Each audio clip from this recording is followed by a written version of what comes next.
વાતાવરણ ચોખ્ખું રહેશે. ગાયના ગૌમૂત્ર અને છાણથી જે વાતાવરણને શુદ્ધતા મળે છે એ બીજા કોઈથી પોસિબલ નથી. મારું ટોટલ 11-12 વીઘા જેવું થાય છે. એમની ગાયનું ઘી કોઈને જોતું હોય તો? હા, એ તો ફોન કરે એટલે આપણે ઘરે બનાવી છીએ. વીર પર લાગી દૂધ દ્યો. વાહ રે વાહ, ગજબ કહેવાય. લિયા ઘૂટું આ કાંઠેથી લઈને ઓલા કાંઠે સુધી. ઈ મારું કહેવાનું ખાલી એટલું છે, તમે ગાયના પોષણ આરે થોડાક જોડાવ. ગાયોના દૂધ અને ઘીનો મહિમા ખૂબ ગાવામાં આવ્યો છે અને ખૂબ છે જ, એ આપને ખબર જ છે. અને અત્યારે હાલ અમે ગાયોની વચ્ચે છીએ. અહીંયા હોવા પાછળનું એક વિશેષ કારણ છે. આરબી ન્યૂઝની અંદર આપ સૌ લોકોનું હાર્દિક સ્વાગત છે અને હું છું તમારી સાથે રવિ બરાત્રા. અત્યારે હાલ આપણે મોરબી જિલ્લાની અંદર જે બાજુમાં જ આવેલ આપણું ઘૂટું ગામ નથી, અહીંયા એક્ઝેક્ટ બાજુના જ કેપી ફાર્મમાં અત્યારે હાલ આપણે છીએ. અહીંયા હોવા પાછળનું કારણ છે કે અહીંની દેશી ગાયો, આ ગાયોનું દૂધ અને ઘી આપના ઘર આંગણે આપને મળી શકે એમ છે.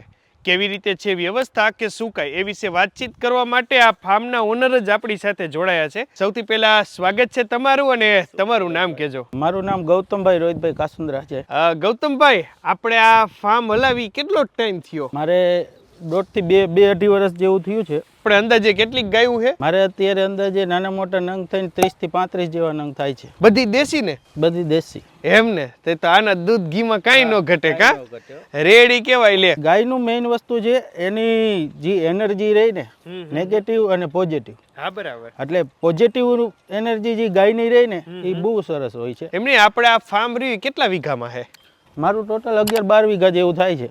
તો અહીંયા જ બધું ઉગાડતા હશો ને કા? અહીંયા જ બધું એનું લીલું ને એ બધું વાવી એને જ ખવડાવી અને બધું ઓર્ગેનિક એના જ છાણથી બધું બને. હા, આપણે કોઈ ખાતર કે બીજું કોઈ દવા કે આતે કાંઈ કરતા નથી.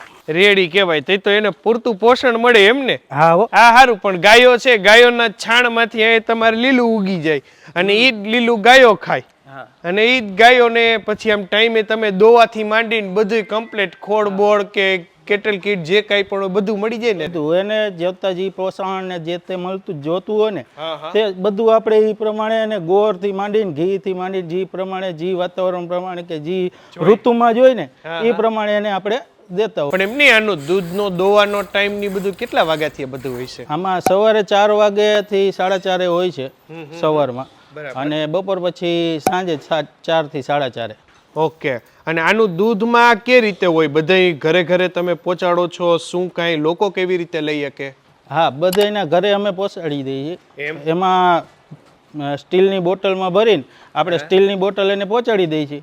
પછી બીજે દી બીજી બોટલ જે દેવા જાય ત્યારે ઓલી ધોઈને પાછી હોય છે એટલે એ લઈ લઈએ. એમની ગાયનું ઘી કોઈને જોતું હોય તો? હા, એ તો ફોન કરે એટલે આપણે ઘરે બનાવી છીએ. એ સ્ટીલની બેણીમાં જ આપણે દઈએ છીએ. પ્લાસ્ટિક નો કઈ ઉપયોગ બને ત્યાં સુધી કરતા નથી. હા, ઈ બરાબર છે. કઈ જો સ્ટીલ ને વાસણો છે, ઓલું છે, અને અહીંયા તમારા ગોવાતી રહ્યા ઈ જ પગડ દેતે છે ને સવારે. હા, મોરબીમાં આપણે રવાપર રોડ ઉપર જતું હોય તો જડી જાય. વીરપર સુધી આવી જાય. એમ? વીરપર લાગી દૂધ દ્યો. વાહ રે વાહ, ગજબ કહેવાય. લિયા ઘૂટું આ કાંઠેથી લઈને ઓલા કાંઠે સુધી. એટલે આવી જ રીતે તમે પણ તમારા ઘર માટે, તમારા બાળકો માટે, અને આમ તો આપણે કમાઈ જ સારું ખાવા માટે, સારું ખાઈશું તો કંઈક સારા વિચારો આવશે, સારા વિચારો આવશે તો હજી કંઈક આપણે આગળ જીવનમાં કરી શકશું, કંઈક કરશું.